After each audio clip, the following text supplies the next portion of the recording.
এখন চলে এসেছি উল্টোডাঙা সংগ্রামী। তো উল্টোডাঙা সংগ্রামী এবছরের এই ভাবনা।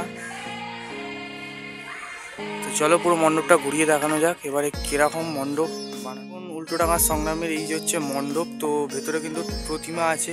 প্রতিমা শুরু থেকেই বলতে গেলে ভেতরেই কাজ হয়েছে। এখানে কিন্তু অনেক লোহার তার ফার অনেক কিছু দিয়েই কাজ হচ্ছে। এটা বেসিক্যালি লোহার তার হচ্ছে, যেগুলো জং খেয়েছে। এরকম একটা গাছের আকৃতি করা হয়েছে এখানে, এই যে গাছের আকৃতি করা হয়েছে। এবং এখানে এরকম চৌবাচ্চা টাইপের করেছে। এখানে অ্যাকচুয়ালি ঝর্ণা ফর্ণা কিছু হতে পারে। আর একটা গেট, এই গেটটার ভেতরেই কিন্তু প্রতিমা মিলিয়ে আছে।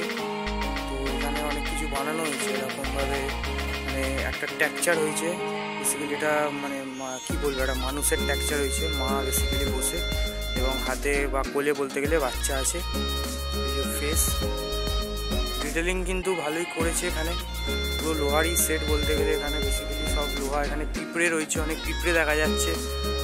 পিঁপড়ে অনেক কিছুই রয়েছে। তো এরকমভাবে কিন্তু এদের মণ্ডপটা হয়েছে।